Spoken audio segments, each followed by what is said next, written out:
Good morning everyone. दोस्तों आज है जनवरी 6 2023 और हम लोग करने वाले हैं द हिंदू न्यूज़पेपर के एनालिसिस। मेरा नाम है सितेंद्र चौधरी और रोज की तरह फिर से आज हम लोग कुछ टॉपिक्स यहाँ पे करने वाले हैं। तो कौन कौन से टॉपिक रहेंगे वो ब्रीफली देख लेते हैं। तो भैया फॉरेन यूनिवर्सिटीज़ जो हैं, जो कि दुनिया की जानी मानी यूनिवर्सिटीज़ हैं, फाइनली एक प्रपोजल आया है जिसमें वो इंडिया के अंदर भी अपने कैंपस, ठीक है, वो एस्टेब्लिश कर सकते हैं। तो उसके बारे में बात करेंगे, फॉरेन यूनिवर्सिटी के बारे में।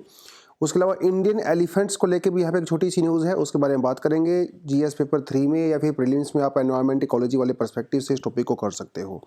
राइट टू प्रोटेस्ट, ये ऑल ओवर इंडिया का टॉपिक नहीं है, लेकिन कुछ कॉन्स्टिट्यूशनल प्रोविजंस वगैरह को हम लोग यहाँ पे देख सकते हैं। और सुप्रीम कोर्ट ने प्रोटेस्ट के बारे में क्या कहा है, क्या लोग प्रोटेस्ट कर सकते हैं, क्या लोग स्ट्राइक्स जिसे हड़ताल कहते हैं वो कर सकते हैं, खासकर गवर्नमेंट एम्प्लॉइज, उसके बारे में बात करेंगे। सेंसस को दोबारा से होल्ड पे रख दिया गया है और कितने समय के लिए रखा है अभी इसके बारे में सरकार ने कुछ बताया नहीं है, कुछ रीजंस नहीं दिए हैं। तो सेंसस के बारे में थोड़ा सा बात कर सकते हैं। उसके अलावा हाइड्रोजन प्लान के बारे में थोड़ा बात कर सकते हैं, हालांकि इसको हम लोग पहले 2-3 बार भी कर चुके हैं, बट थोड़ा सा बात करेंगे। उसके अलावा कोविड के बारे में थोड़ा बहुत बात कर सकते हैं। जैसे कि आप लिस्ट में देख सकते हो, आज द हिंदू में बहुत अच्छे इंपॉर्टेंट आर्टिकल्स नहीं आए अनफॉर्चुनेटली, लेकिन जो थोड़े बहुत आए हैं उसको हम लोग अपने हिसाब से करने की कोशिश करेंगे। लेकिन एक बार फ्रंट पेज पे देखना ज़रूरी है आज है क्या। ये तो थोड़ा देर में हम लोग खैर करेंगे ही, सेंसस वाला। तो supreme court thwarts eviction from railway land in Haldwani. तो ये अगर आप न्यूज़पेपर वगैरह पढ़ रहे हो थोड़ा बहुत, तो हम लोगों ने खैर इसको अभी तक कवर नहीं किया था और ऐसा जो कोई यूपीएससी के पर्सपेक्टिव से करने का टॉपिक भी नहीं है बहुत ज़्यादा, बट स्टिल। तो हल्द्वानी के पास एक रेलवे स्टेशन है जिसका नाम है काठगोदाम। तो उसकी काफ़ी लैंड थी और उस लैंड के ऊपर कुछ बहुत सालों से लोग रह रहे थे। बहुत सालों से मतलब पिछले 50-60 सालों से, बहुत सालों का मतलब ये होता है। और 3-4 हज़ार लोग वहाँ पे रह रहे हैं, कम्युनिटीज़ वहाँ पे रह रही हैं, फैमिलीज़ वहाँ पे रह रही हैं, स्कूल्स हैं वहाँ पे, रेजिडेंशियल एरियाज़ हैं, लोगों ने अपने बिजनेस सेटअप किए हुए हैं, दुकानदारी चलाते हैं, सब कुछ होता है बेसिकली। तो अभी गवर्नमेंट का ये प्रपोजल था कि हम लोग वहाँ पे रेलवे को एस्टेब्लिश करेंगे और ज़्यादा फर्दर डेवलप करेंगे, है ना, 2-3-4 लाइनें नहीं बनाएंगे, कुछ ना कुछ वहाँ पे होने वाला था। तो इन लोगों को पहले नोटिस दिया गया था कि ये इलीगल जगह है, आप जहाँ पे रह रहे हो वो सरकारी जगह है, वो रेलवे की प्रॉपर्टी है, आप यहाँ से खाली कर दीजिए। तो जब इन्होंने यहाँ से सच खाली नहीं किया तो मामला कोर्ट तक चला गया और उत्तराखंड कोर्ट ने जो है वो आदेश दिया कि विद इन 1 वीक इस रेलवे की प्रॉपर्टी को खाली करवाया जाए, क्योंकि लोग जो यहाँ पे रह रहे हैं वो इलीगली तौर पे रह रहे हैं, ठीक है, उनको कोई लीगल राइट यहाँ पे रहने का है नहीं। तो वो मामला पकड़ा हुआ था। तो देख सकते हो आप लोग जो है कई साल दिनों से वहाँ पे प्रोटेस्ट पे बैठे हुए हैं, सड़कों पे बैठे हुए हैं, इतनी सारी ठंडी में। उत्तराखंड में तो भैया ठंड वैसे ही बहुत ज़्यादा ही हो ही पड़ी है ना। तो सुप्रीम कोर्ट में अभी मामला गया तो सुप्रीम कोर्ट ने कहा है कि देखिए आप लोगों को जो 50-60 सालों से रह रहे हैं, बेशक बेशक वहाँ पे इलीगल रह रहे हैं, बेशक वहाँ पे उनका कोई लीगल राइट नहीं है रहने का, उसके बावजूद भी आप उनको इतना हड़बड़ी में जोर ज़बरदस्ती से विद इन 1 वीक खाली करवाने का नोटिस नहीं करवा सकते, क्योंकि यहाँ पे ह्यूमन एंगल है ना। एक इंसानियत के तौर पे सरकार को ये देखना चाहिए। और जहाँ तक बात रिहैबिलिटेशन की है, वो भी सरकार ने कोई यहाँ पे बहुत बड़ा इंतज़ाम नहीं किया है। बात ये है कि सरकार का आर्गुमेंट ये भी है कि ये लोग एक्चुअली रिहैबिलिटेशन की डिमांड कर ही नहीं रहे हैं। ये लोग कह रहे हैं कि ये लैंड हमारी है, मतलब हमें यहाँ पे रहने दिया जाए। रिहैबिलिटेशन तो तब होता है जब आप एक जगह से निकाल के आपको दूसरी जगह पे रखा जाए, बसाया जाए, वहाँ पे आपको सेटअप किया जाए। तो ये कुछ मामला ये भी बनता है। खैर सुप्रीम कोर्ट ने फिलहाल तो इस पे स्टे लगा दिया है। अब ये कितने दिन के लिए स्टे लगेगा, फ्यूचर में क्या होगा, क्योंकि रेलवे ने तो डिसाइड कर लिया है कि भैया वो इस लैंड को डेवलप करने वाले हैं, है ना, और एक्सपेंशन का प्रोजेक्ट यहाँ पे आया है। पर सोचने की बात है, पिछले 50-60 सालों में इतने लोग यहाँ पे रह रहे हैं, रेलवे की प्रॉपर्टी पे रह रहे हैं, और अब तक किसी का ध्यान इसकी तरफ गया नहीं। अगर गया भी है तो एक्शन लिया क्यों नहीं। तो आप सोच ही सकते हो कितना लार्ज स्केल करप्शन होता है भैया, ब्यूरोक्रेसी जिस तरह से काम यहाँ पे करती है ना। शुरुआत में तो 10 लोग आए होंगे, 20 लोग आए होंगे, 50 लोग आए होंगे, जब वो वहाँ पे रहना शुरू किया होगा तब ऑब्जेक्शन क्यों नहीं क्रिएट हुआ। तब सीधी सी बात है, जो लोग ऑफिस में बैठे होंगे, ब्यूरोक्रेट्स होंगे एंड ऑल दैट, बाबू लोग होंगे, पैसा वैसा दिया होगा, अलाउ कर दिया गया है। फिर ऊपर से पॉलिटिकल क्लास भी, हमारे यहाँ पे वोट बैंक राजनीति चलती है, थोड़ा ह्यूमन राइट वाला एंगल मान के चलो, कुछ भी हो सकता है। But these are the things which are happening for so many years. लेकिन अभी मामला आगे बढ़ा है तो लेट्स सी, सब कुछ शांति से निपट जाए, हम तो लोग यही कहते हैं। रिहेबिलिटेशन भी हो जाए और दंगे फसाद भी ना हो, सब कुछ प्रॉपर तरीके से यहाँ पे होना चाहिए। Putin orders cease fire for the 36 hours in the Ukraine. तो फाइनली कम से कम 2-3 दिन का आराम तो मिलेगा कम से कम लोगों को, राइट? 1-1.5 दिन का, 24 आवर्स मान के चलते हैं तो क्यों किया गया है? क्योंकि रशियन ऑर्थोडॉक्सी जो क्रिसमस है वो अभी मनाई जाएगी वहाँ पे, और ये जो रेगुलर क्रिसमस होती है उससे थोड़ी सी अलग होती है। रशियन ऑर्थोडॉक्सी क्रिश्चियनिटी का भी एक पूरा ही अलग चैप्टर है, ठीक है? तो रिलीजन वाले पर्सपेक्टिव हम लोग ज़्यादा जाएंगे नहीं, बट यस, जो एरियाज़ है यूक्रेन के अंदर, ठीक है, जहाँ पे मतलब रशिया जो है बम्बार्डमेंट वगैरह कर रहा था, वहाँ पे जो है काफ़ी ज़्यादा लोग जो है रशियन ऑर्थोडॉक्सी रिलीजन को, जो कि क्रिश्चियनिटी का ही एक ऑफशूट है, उसको फॉलो करते हैं। तो उन्होंने कहा कि भाई वो लोग शांति से क्रिसमस मना सकें, शांति से फेस्टिवल्स वगैरह मना सकें, तो इसके लिए हम 36 आवर्स का सीज़ फायर कर रहे हैं। बट लेट्स होप के सीज़ फायर थोड़ा और आगे चले यार, बहुत ज़्यादा मारामारी हो रही है वहाँ पे, है ना? इतनी ठंडी है, इतनी ठंडी में लोग बेचारे सड़कों पे घूम रहे हैं, उनको पता नहीं कब कहाँ से बम ब्लास्ट हो जाए, कब क्या हो जाए। बहुत ही अनसर्टेनिटी की लाइफ जी रहे हैं। तो खैर वो थोड़ा सा शांति मिले वहाँ पे। बाकी हम लोग जल्दी ही अपना फाउंडेशन कोर्स लॉन्च करने वाले हैं। अगर आप इंटरेस्टेड हैं, नीचे डिस्क्रिप्शन में आपको लिंक मिल जाएगा, ठीक है जी? वहाँ पे जाके आप क्लिक कर सकते हो। ये हमारा जो है 3rd फाउंडेशन बैच होने वाला है। इससे पहले 2 फाउंडेशन बैच, एक हो चुका है, एक हो रहा है अभी धीरे-धीरे, ठीक है? तो आप वो जॉइन कर सकते हो। बाकी टेस्ट सीरीज़ वगैरह भी हम लोग जल्दी ही 22 ऑफ जन से करने वाले हैं। अगर आप 2023 वाला अटेम्प्ट दे रहे हो तो वो आपके लिए काफ़ी इम्पोर्टेंट हो सकता है, ठीक है जी? चलिए, आज का जो पहला टॉपिक आता है वो है UGC unveils draft norms to allow foreign universities to set up campuses in India. तो भाई बड़े सालों, मतलब एक्चुअली जब 2014 में मोदी जी की सरकार आई थी तब से ये लोग प्लानिंग कर रहे थे और प्रपोजल वगैरह कई बार आ चुके हैं, और फाइनली यूजीसी ने एक फॉर्मल तौर पे एक ड्राफ्ट बना के तैयार कर लिया है, ठीक है? और उस अनाउंस्ड ड्राफ्ट में उन्होंने कुछ कंडीशंस रखी गई हैं कि फॉरेन यूनिवर्सिटीज़ अगर इंडिया में अपने कैंपस का एस्टेब्लिश करना चाहती हैं तो उसके लिए क्या क्या टर्म्स एंड कंडीशंस होनी चाहिए।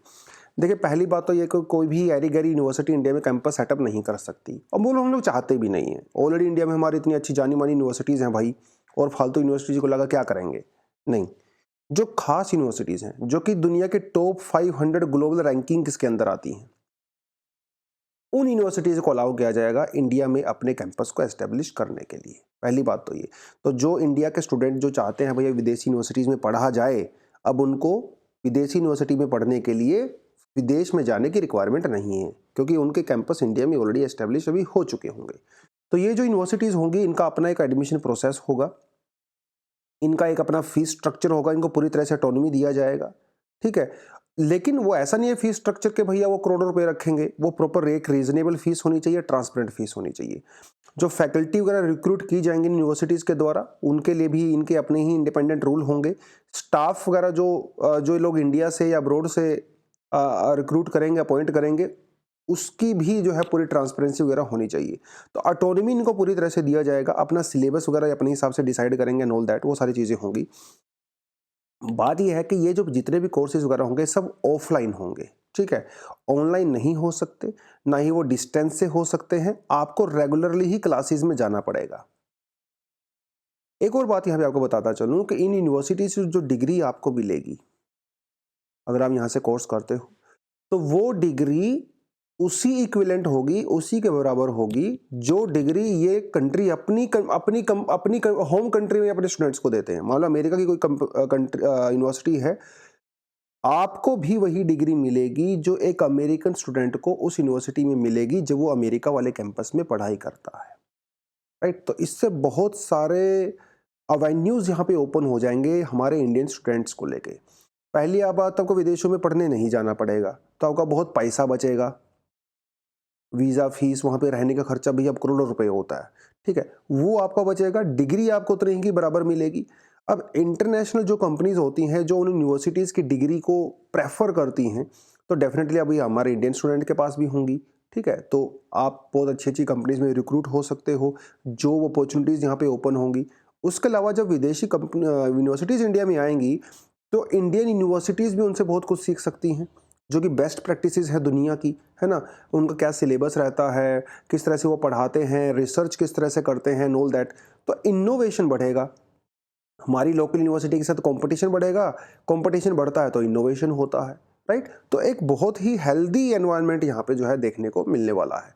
हालांकि इसको किसी ना किसी पॉइंट पे आप क्रिटिसाइज भी डेफिनेटली कर सकते हो, वो तो हमेशा ऑप्शन रहता ही है क्रिटिसाइज करने का, उसके नेगेटिव एस्पेक्ट लेके आने का।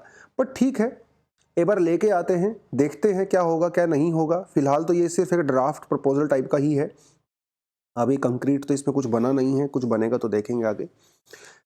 Asian elephants has lost most of the optimal habitat in Nilgiri reserve. देखिए दो वर्ड हैं, एक है lost और एक है optimal habitat। ऑप्टिमल हैबिटाट का मतलब होता है जो किसी पर्टिकुलर स्पीसीज के लिए सबसे बेस्ट सूटेबल हैबिटाट होता है। हैबिटेट मतलब जहाँ पे वो रहता है, उसके रहने की कंडीशंस होती हैं, सर्वाइवल की कंडीशंस होती है। तो हमारे नीलगिरी रिजर्व के अंदर जो ऑप्टिमम कंडीशन थी वो लोस्ट हो चुकी है। अब ये क्या बात हुई, ठीक है, थोड़ा सा आपको तरीके से समझाता हूँ। देखिए भैया, इधर आता है आपका नीलगिरी हैबिटाट, ठीक है, ये Nilgiri elephant reserve, tiger reserve या दूसरे प्रोटेक्टेड एरियाज हैं, यहाँ पे पड़ता है। और यहाँ पे रहता है जी अपना देखिए पाल घाट, ठीक है, पाल घाट एक पास है बेसिकली। तो देखिए ये अपना है इधर से वेस्टर्न घाट्स, ठीक है, वेस्टर्न घाट जो है वो नॉर्थ टू साउथ चल रहा है। अब इस वेस्टर्न घाट के अंदर ये एक पाल घाट है, मतलब ये समझ लीजिए जैसे इधर से वेस्टर्न घाट है, ये हमारी वेस्टर्न घाट है और ये हमारा वेस्टर्न घाट है, ठीक है।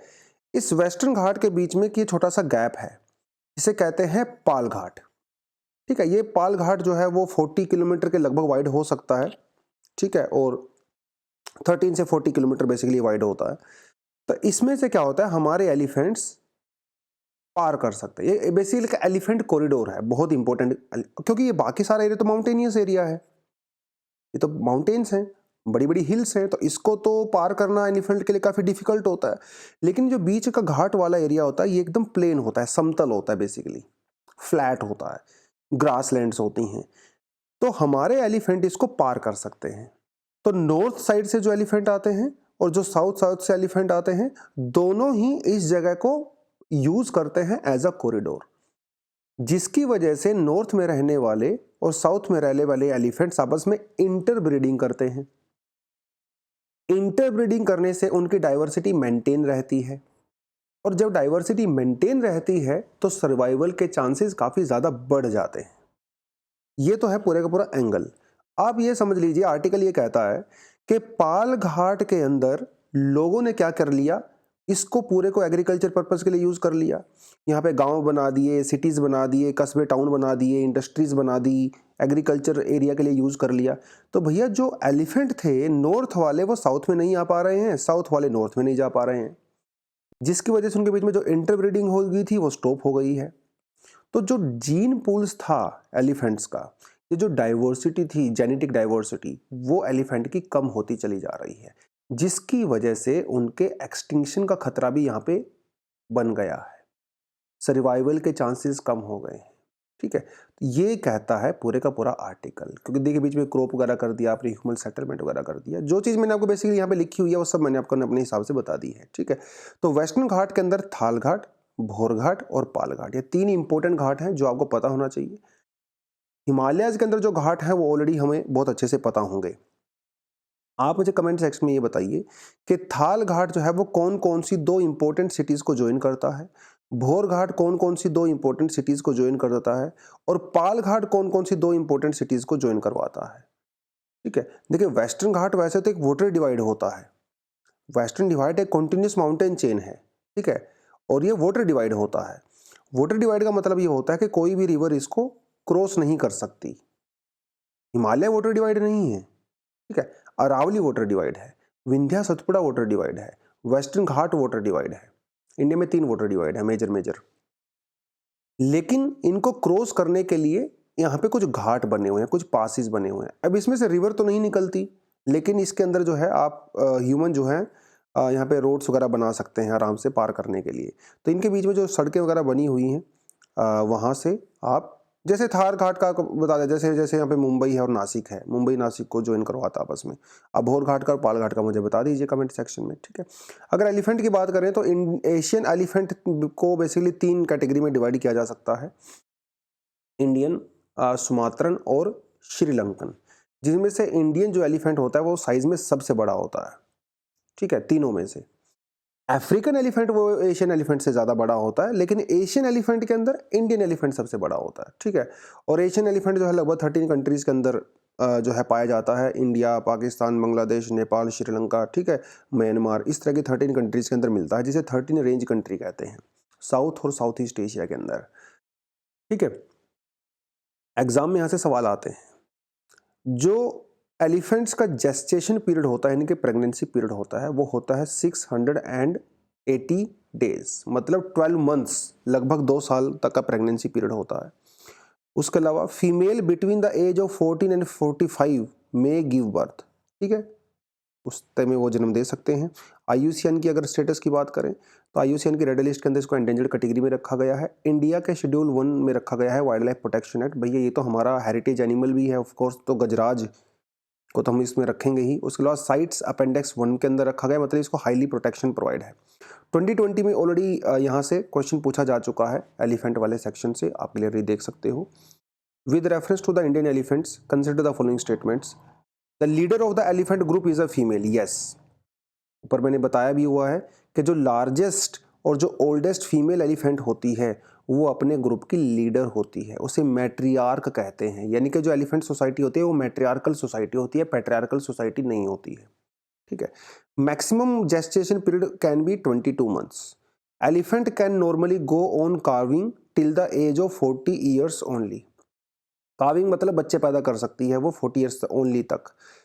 Among the states in India the highest elephant population is in Kerala. तो ये 4 ऑप्शन आपके पास हैं, आपने बताना है। UPSC 2020 के ये क्वेश्चंस आपसे पूछे गए थे, तो ये थोड़ा सा आपको ध्यान रखना चाहिए। जैसे चीज़ें न्यूज़ में आती हैं तो हमारे लिए इंपॉर्टेंट हो जाती हैं।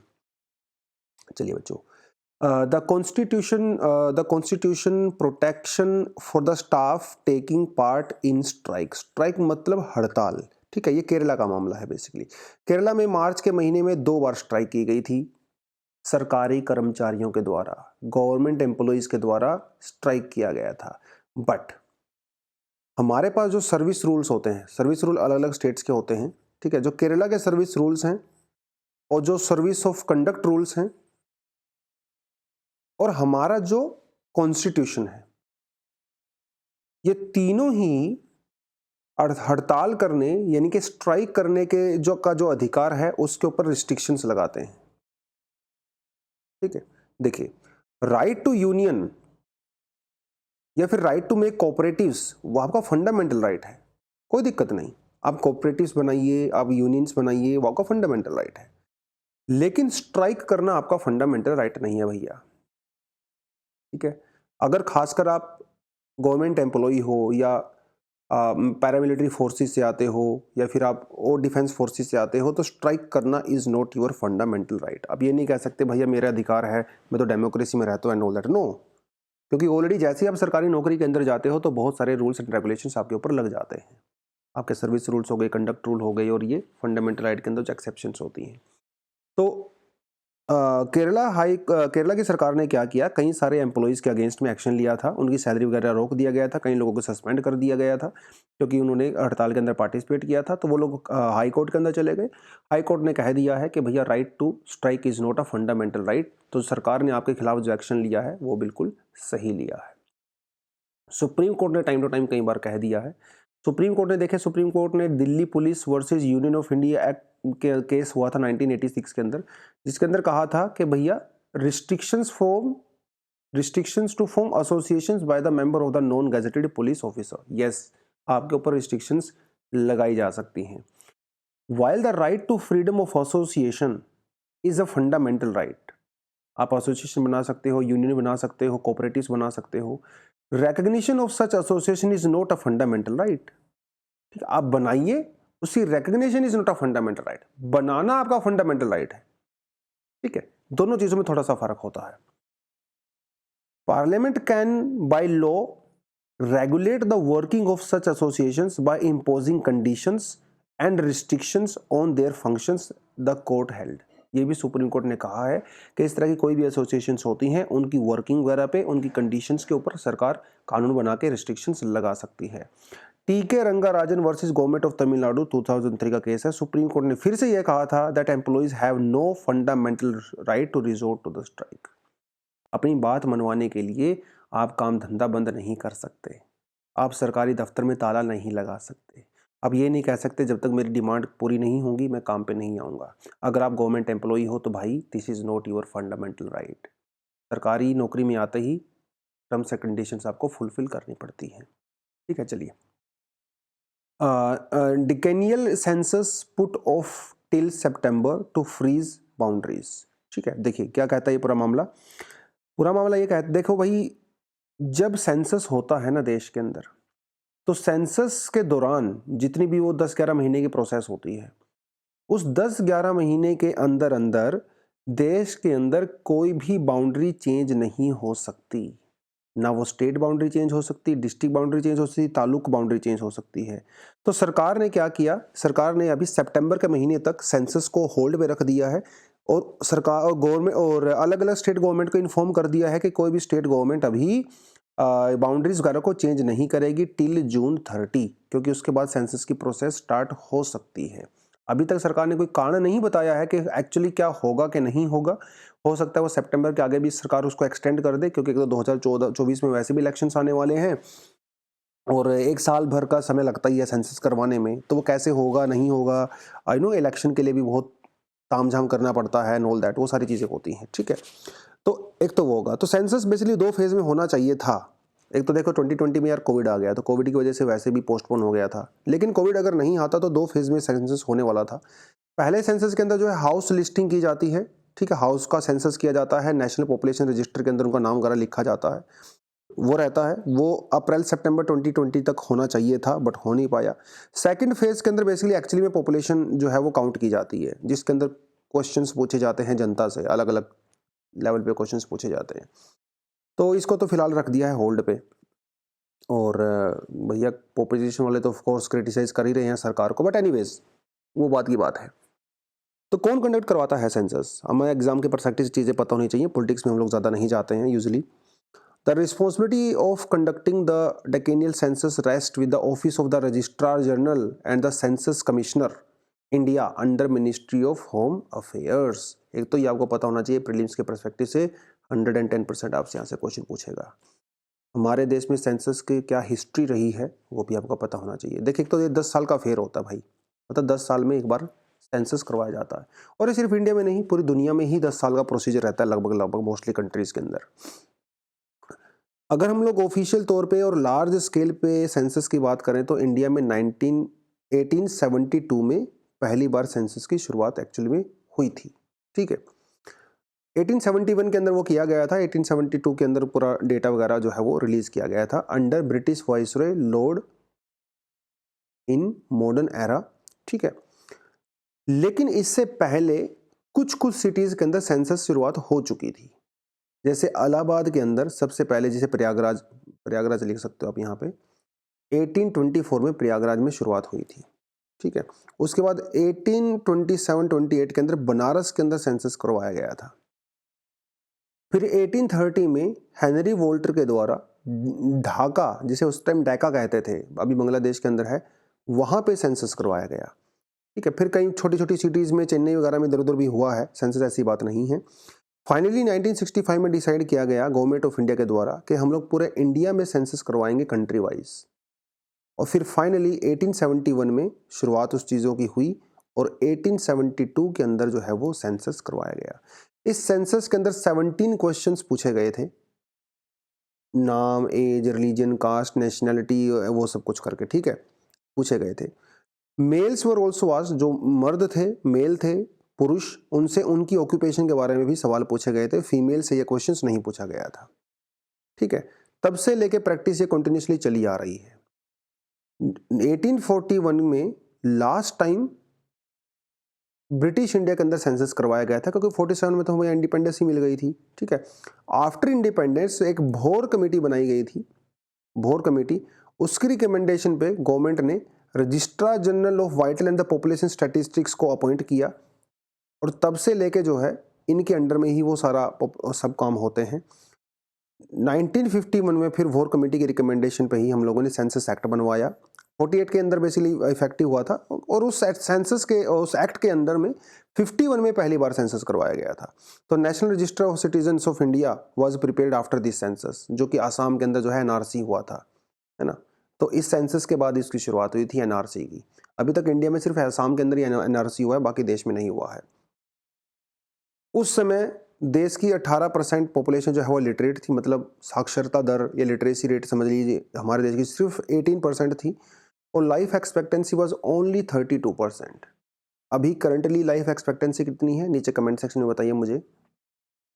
दोनों का अलग अलग से बताइए, मेल लाइफ एक्सपेक्टेंसी कितनी है, फीमेल लाइफ एक्सपेक्टेंसी कितनी है। देखिए कोविड के बाद थोड़ा सा चेंज हुआ है यहाँ पे, ठीक है, तो थोड़ा सा लेटेस्ट आपने मुझे बताना है, कोविड के पहले वाली मत बताना। लास्ट सेंसस इंडिया में जो है 2011 में हुआ था और 2021 के अंदर होना था, लेकिन अभी इसको फिलहाल पोस्टपोन कर दिया गया है। ये छोटी छोटी चीज़ों को पता होनी चाहिए। Why is Japan offering money to move out of the Tokyo. ये कुछ कुछ वैसा है जैसे आप दिल्ली को समझ लीजिए, ठीक है। दिल्ली भैया और क्राउडेड हो गया है ना। दिल्ली में रिसोर्सेज के ऊपर बहुत ज़्यादा बर्डन बढ़ गए हैं, कंजेस्शन हो गया है, पोल्यूशन बहुत ज़्यादा हो गया है ना, वो सारी चीज़ें। तो ये कुछ कुछ वैसा ही है कि भैया अगर दिल्ली सरकार, अगर देश की मतलब गवर्नमेंट ऑफ इंडिया अगर लोगों को बोले कि आप दिल्ली से बाहर आके सेटल हो जाइए, आप सोनीपत में चले जाइए, आप जयपुर चले जाइए, आप आगरा चले जाइए, कहीं भी सेटल करें, तो कुछ कुछ वैसा ही है। तो टोक्यो की गवर्नमेंट बेसिकली टोक्यो के लोगों को कुछ पैसे दे रही है, एज गिफ्ट के तौर पे समझो या इंसेंटिव के तौर पे समझो। उनको ये कह रही है कि आप टोक्यो से बाहर जाके सेटल हो जाइए। टोक्यो के बाहर कई सारी जगह को आइडेंटिफाई किया गया है जहाँ पे सरकार चाहती है कि लोग वहाँ पे जाके सेटल हो जाएं, ठीक है। इसके कई सारे कारण हैं। इसके कारण तो ये है कि भैया टोक्यो की पॉपुलेशन खुद बहुत ज़्यादा बढ़ गई और टोक्यो काफ़ी ओवर क्राउडेड हो गया है, ठीक है। तो पहला रीज़न तो वो है, लेकिन वो मेन रीज़न नहीं है। मेन रीज़न ये है कि जब ज़्यादातर लोग रूरल एरिया से टोक्यो के अंदर आ रहे हैं, तो रूरल एरिया में रहने वाले लोग बचे ही नहीं। अब भैया जब लोग नहीं होंगे, तो उन जगह में जो सोशल सिक्योरिटी मेजर्स हैं, उसको मेंटेन कैसे किया जाएगा। अरे भैया जब लोग होंगे तभी तो स्कूल बनाएंगे। अब लोग ही नहीं होंगे तो स्कूल को बंद कर दिया जाएगा, वहाँ पे रेलवे लाइंस को बंद कर दिया जाएगा, बिजली के कनेक्शन काट दिए जाएंगे, क्योंकि जब लोग ही नहीं है तो उसको मेंटेन करने का क्या फ़ायदा है। तो इनका ये कहना है कि अगर लोग नहीं रहेंगे तो ये सर्विसेज हम लोग वहाँ पे नहीं प्रोवाइड करवाएंगे। हम चाहते हैं कि वहाँ पे ये सर्विस कंटिन्यू रहें, इसलिए लोगों को वहाँ पे रहना बहुत ज़रूरी है। दूसरी बात, अर्थक्वेक। जापान एक बहुत ही अर्थक्वेक प्रोन एरिया है और टोक्यो में सबसे ज़्यादा अर्थक्वेक वहाँ पे आते हैं, तो इसका मतलब पॉपुलेशन में डेंजर भी है। तो लोग दूसरी जगह पे रहेंगे तो थोड़ा सा प्रोटेक्शन टाइप का वो रहेगा वहाँ पे लोगों को, राइट। वो सब चीज़ें हैं, कंजेशन हो गया है, वो सारी चीज़ें। तो इस वजह से जो है जापान की गवर्नमेंट ने इस तरह का डिसीजन यहाँ पे लिया है। और टोक्यो मेट्रोपॉलिटन एरिया के अंदर टोक्यो, सेंतामा, चीबा वगैरह कुछ जगह आती हैं। और देखिए टोक्यो में क्या है ना, टोक्यो से बाहर अगर आप रहते हो, मान लो आप टोक्यो से जो है 50 किलोमीटर दूर रहते हो, तो कोई ज़्यादा बड़ी बात नहीं है। टोक्यो और जापान ने ऑलरेडी इतना ज़बरदस्त सिस्टम बना रखा है कि टोक्यो से के आसपास के जो सिटीज़ हैं, वो सब एकदम सुपर फास्ट ट्रेन के साथ कनेक्टेड हैं।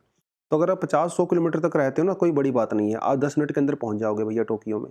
ये इंडिया जैसा है, हमारे जैसा नहीं है कि अगर आप 50-100 किलोमीटर से अगर आपको आना पड़ रहा है तो आपको भैया 3 घंटे लग रहे हैं वहाँ से आने में, ट्रैफिक की झिक-झिक, फिर मेट्रो में चढ़ो, बस में चढ़ो, ट्रेन लो, ये वो करो, है ना। वहाँ पे ऐसा नहीं है, सुपर फास्ट ट्रेन हैं।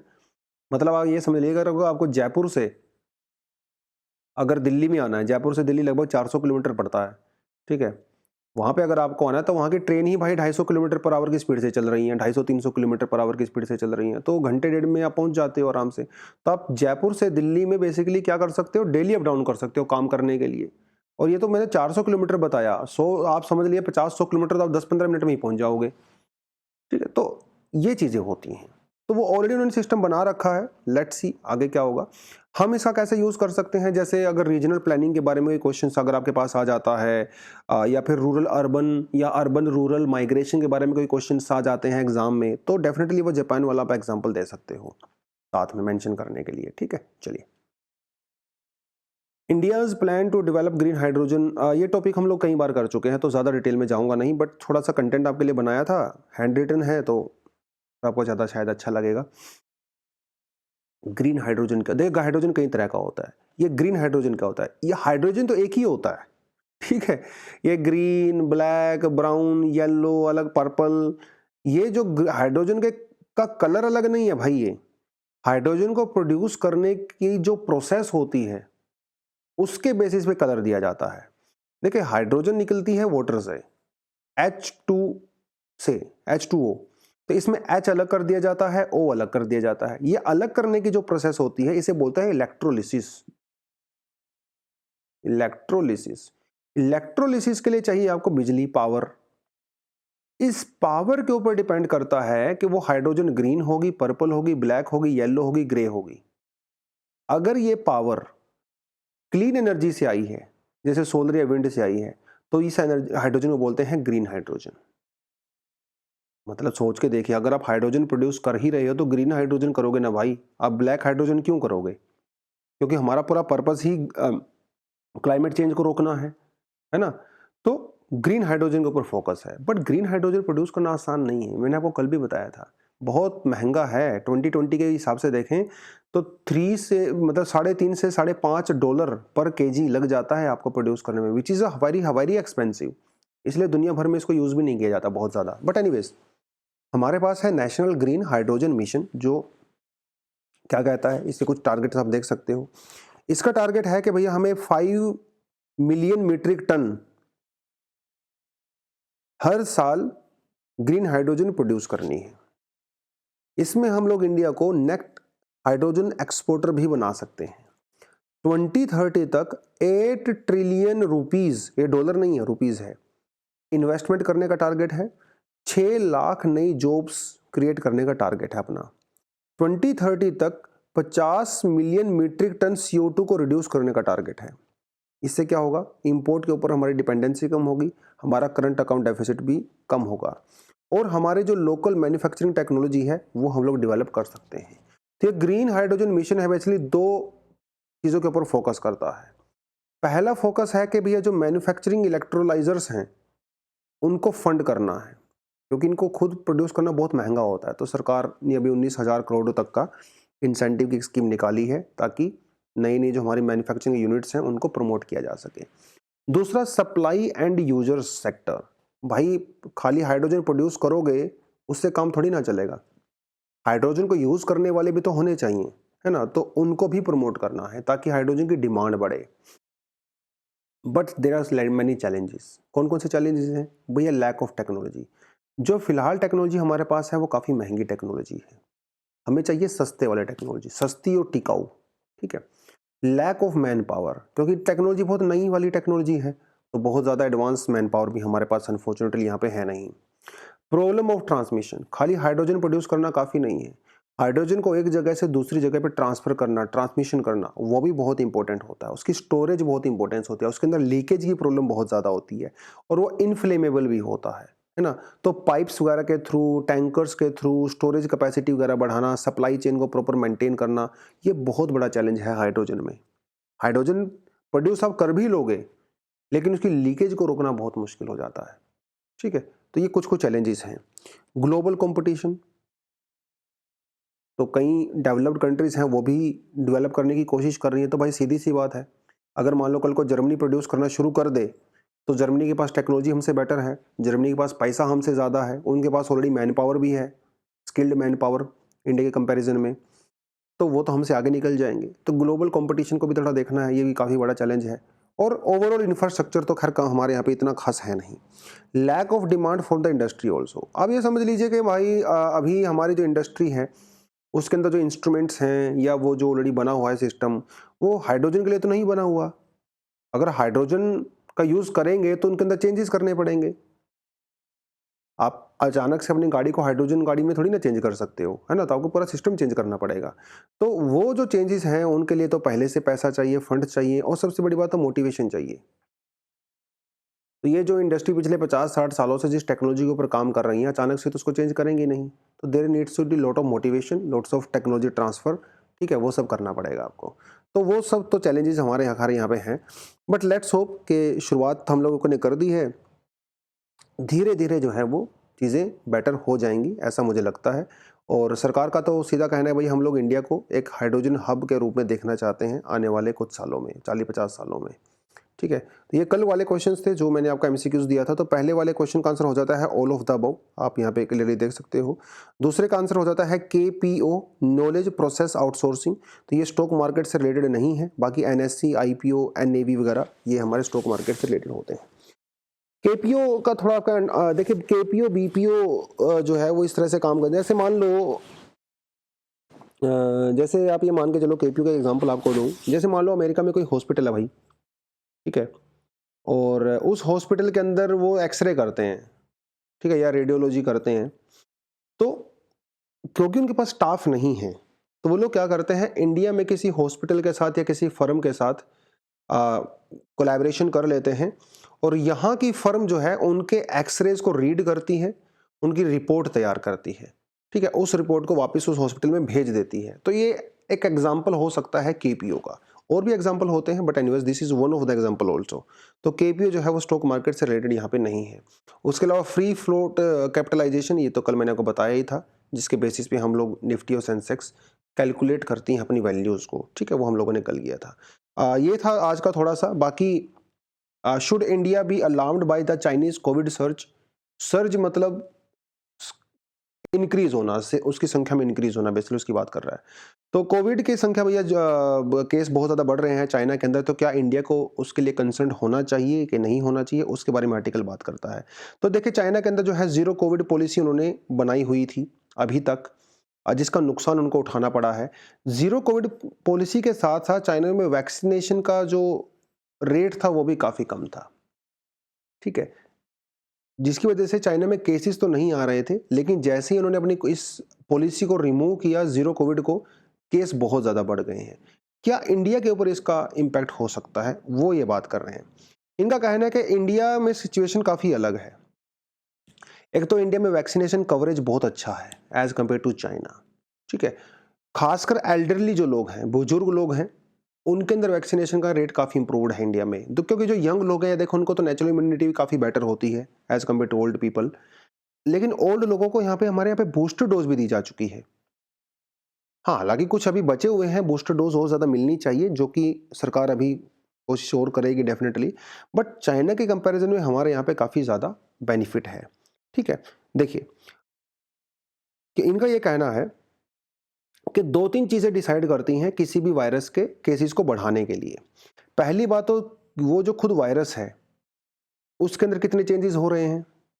दूसरी बात, वहाँ की जो ह्यूमन पॉपुलेशन है वो कितनी इम्यून है, ठीक है।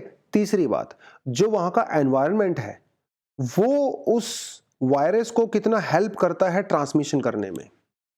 इन तीनों ही केस में इंडिया काफ़ी बेटर पोजीशन में है। वैक्सीनेशन का कवरेज ज़्यादा है हमारे यहाँ पे डेफिनेटली। इम्यूनिटी हम लोगों की बेटर है क्योंकि वैक्सीनेशन काफ़ी ज़्यादा हो गया, और नेचुरल इम्यूनिटी भी डेवलप हो गई क्योंकि मोस्टली लोग तो इन्फेक्टेड हो ही चुके हैं, राइट। वो सारी की सारी चीज़ें हमारे यहाँ पे है। और क्योंकि इंडिया ऑलरेडी 2-3 वेव से गुजर चुका है, तो हमारे यहाँ का जो इंफ्रास्ट्रक्चर है वो भी काफ़ी बेटर हो चुका है। गवर्नमेंट का जो एक्सपीरियंस है वो भी काफ़ी बेटर हो चुका है एज़ कम्पेयर टू चाइना, ठीक है। ये कुछ चीज़ें इन्होंने यहाँ पे बात किया है, ठीक है। कितनी ज़्यादा बूस्टर डोज की रिक्वायरमेंट है, क्या आपको हर 6 महीने के बाद बूस्टर डोज लेनी चाहिए, क्या हर साल आपको बूस्टर डोज लेनी चाहिए, इसके लिए तो अभी रिसर्च होना बाकी है। किस टाइप की वैक्सीन आपको लेनी चाहिए, क्या आपको एमआरएनए वैक्सीन लेनी चाहिए या जो नॉर्मल वैक्सीन है वो लेनी चाहिए, इसके बारे में भी अभी और रिसर्च होना बाकी है। लेकिन मोस्टली डॉक्टर ये कहते हैं कि वैक्सीन लेनी चाहिए, आप जो भी लीजिए, सब वैक्सीन का अपना बेनिफिट होता है, ठीक है। तो इनका ये कहना है कि भाई कोविड-19 अभी खत्म नहीं हुआ है, चाहे वो इंडिया हो चाहे चाइना हो, क्योंकि ये जो वायरस है वो बहुत ज़्यादा इम्यून मतलब बहुत ज़्यादा वेरिएंट क्रिएट कर सकता है अपने, ठीक है। बहुत ज़्यादा नए-नए वेरिएंट जो है वो आ सकते हैं इसके, ठीक है। तो इसके चांसेस जो है बढ़ सकते हैं। बात ये है कि ये वायरस जितना ज़्यादा ट्रांसमिट होगा, उतने ही ज़्यादा चांसेस होता है नए वेरिएंट आने के, ठीक है। तो हमारे यहाँ पे अभी वायरस के सार्स-CoV-2 के जो है 14 मिलियन जीनोम बनाए जा चुके हैं, मतलब बनाए जा चुके नहीं, आइडेंटिफाई किए जा चुके हैं, ठीक है। तो हमारे यहाँ पे जो इंसाकोग, इंडियन सार्स-CoV-2 जेनोमिक कंसोर्टियम है, ये पूरे देश भर में लैबोरेटरीज एक नेटवर्क है जिनका काम ही यही होता है कि वो इसके जीनोम सीक्वेंस को डिकोड करें, और डिकोड करने से ये पता चलता है कि भैया कोई नया वेरिएंट तो नहीं आ गया है। अगर वेरिएंट आ गया है तो उसकी कैपेसिटी क्या है, वो कितना इम्यून है, वो कितना ज़्यादा जल्दी से फैल जाता है, उसके बारे में बात करता है, ठीक है। बट अनफॉर्चुनेटली इंडिया में जितनी भी लैबोरेटरीज हैं, जिनमें से 25% जो सैंपल हैं वो सिर्फ महाराष्ट्र से हैं।